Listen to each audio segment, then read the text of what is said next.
हिंदी खबर में आपके साथ मैं हूं चित्रा सिंह और बुलेटिन की शुरुआत करेंगे बड़ी खबर के साथ। दिल्ली में जेपी नड्डा के घर पर बड़ी बैठक हुई है। नड्डा के घर में कोर कमेटी की बैठक हुई, जहां अमित शाह, नायब सैनी और बीएल संतोष भी शामिल रहे हैं। हरियाणा के बीजेपी उम्मीदवारों पर लगभग चर्चा की जा रही है और शाम को पीएम मोदी सीईसी की बैठक भी करने वाले हैं। तो बड़ी खबर आपको हरियाणा से जुड़ी हुई बता दें, जहां आज देखिए बड़ी बैठक हुई। हरियाणा के बीजेपी उम्मीदवार कौन होंगे, इस पर चर्चा की गई और कहा जा रहा है कि शाम को पीएम मोदी सीईसी की बैठक करेंगे। और ये दो तस्वीर आपको दिखा दें, जहां नड्डा के आवास पर देखिए बैठक हुई और अमित शाह से लेकर सीएम नायब सिंह सैनी भी उनके आवास पर बैठक में पहुंचे हैं। तो दूसरी ओर मोदी के नेतृत्व में आज बड़ी बैठक होगी, सीईसी की बैठक होने वाली है।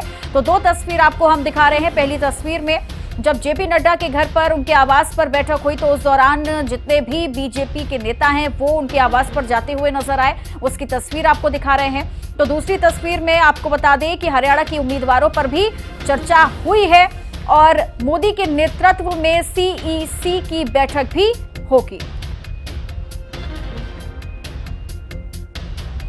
तो हरियाणा विधानसभा चुनाव देखिए बहुत जल्द जो तारीख है वो नजदीक आने वाली है, जिसको लेकर अब उम्मीदवार कौन होंगे हरियाणा विधानसभा चुनाव के, इस पर लगभग चर्चा जो है वो चल रही है। और इसी को लेकर आज देखिए बड़ी बैठक की गई है जेपी नड्डा के आवास पर। इस बैठक का आयोजन किया गया, जिसमें उम्मीदवारों को लेकर के चर्चा जो है वो की गई है।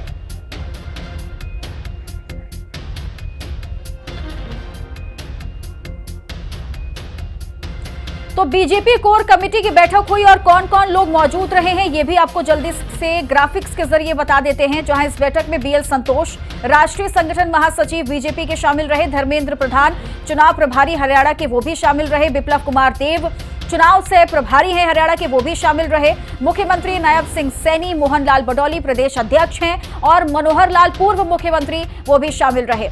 साथ ही राव इंद्रजीत सिंह सांसद हरियाणा और कृष्णपाल गुर्जर समेत कई नेता इस बैठक में शामिल हुए हैं। तो ये बड़ी जानकारी और ग्राफिक्स के जरिए आपको जानकारी दे रहे हैं कि बीजेपी कोर कमेटी की बैठक में कौन कौन से वो बीजेपी के नेता हैं जो आज इस बैठक में शामिल होने के लिए जेपी नड्डा के आवास पर गए। और यहां पर हरियाणा में विधानसभा चुनाव में बीजेपी उन उम्मीदवारों को कौन वो चेहरे होंगे, इस पर भी लगभग चर्चा की गई है।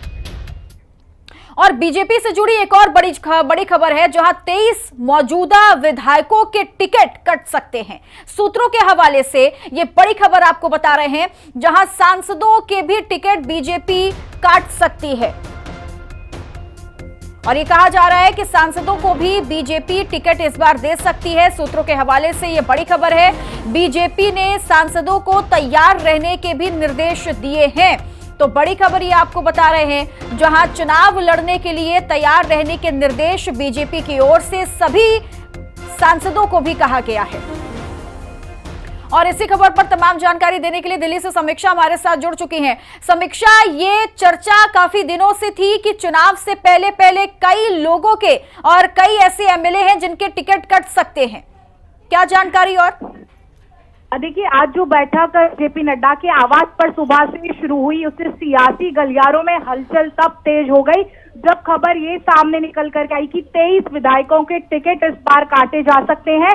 तो वहीं सांसदों के नामों पर विचार किया जा सकता है। खलबली तब तेज हुई क्योंकि अभी लोकसभा चुनाव संपन्न हुए, ऐसे में सांसदों के नाम पर चर्चा होना एक बार फिर से चर्चा का विषय बन गया कि आखिर हरियाणा में इस तरह की स्थिति क्यों उत्पन्न हुई कि सांसदों के नामों पर चर्चा करने की जरूरत पड़ गई। तो वहीं 23 विधायकों के टिकट कटने की बात भी सामने आई। बहुत देर तक ये बैठक चली, हर एक नाम पर मंथन हुआ क्योंकि एक ही फेज में चुनाव होने जा रहा है 1 अक्टूबर को हरियाणा में।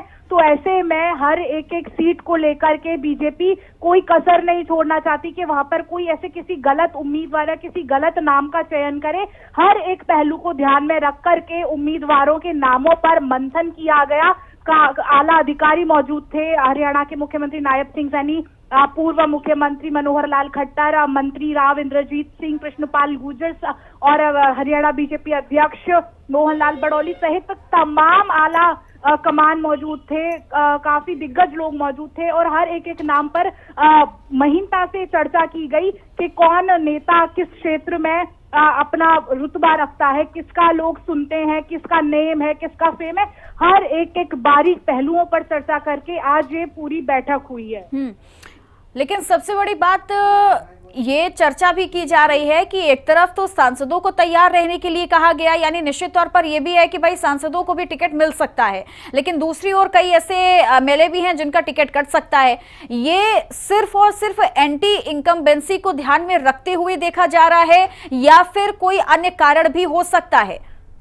देखिए, जब इस तरह की चर्चाएं होती हैं तो उसके तमाम अन्य कारण होते हैं, क्योंकि मोदी सरकार का हमेशा से ये मानना रहा है कि नए लोगों को मौका मिलना चाहिए। तो ऐसे में जिन 23 विधायकों के टिकट कटने की बात आई है, उन जगह पर हो सकता है कि नए चेहरों को उतारा जाए। और बीजेपी में तो ये बात एकदम सिद्ध होती है कि बीजेपी में कभी भी कुछ फिक्स नहीं होता।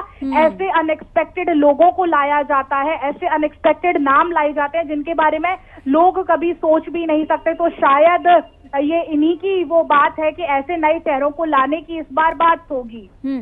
चर्चा किन नामों को लेकर के चल रही है समीक्षा? अब जैसा कि आप बता रही हैं कि नए चेहरे शामिल हो सकते हैं, नए लोगों को शामिल किया जा सकता है, तो वो कौन से चेहरे हो सकते हैं? इस बार के विधानसभा चुनाव में किन लोगों को टिकट दिया जा सकता है? क्या इस पर अभी कोई जानकारी मिल पाई है?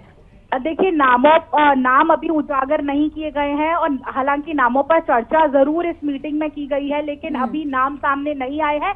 ये वो लोग हो सकते हैं जो पार्टी के पुराने कार्यकर्ता रहे हैं और जिन्होंने पार्टी को अपना समय दिया है, लंबे समय से कार्यरत रहे हैं पार्टी में और पार्टी के साथ कदम से कदम मिलाकर के खड़े रहे। तो ऐसे नामों पर चर्चा हुई है और जल्दी ही जब लिस्ट जारी होगी तो इस बात का खुलासा भी हो जाएगा कि आखिर कौन वो नए चेहरे जिस पर पार्टी ने इस बार भरोसा जताया है। बिल्कुल, यानी इस बार बीजेपी पुरानी गलतियों को नहीं दोहराएगी, यानी दूसरे पार्टी से आए नेताओं को टिकट बाद में दिया जाएगा, लेकिन अपने पार्टी के कार्यकर्ताओं को तवज्जो पहले दी जाएगी। शुक्रिया समीक्षा, तमाम जानकारी देने के लिए।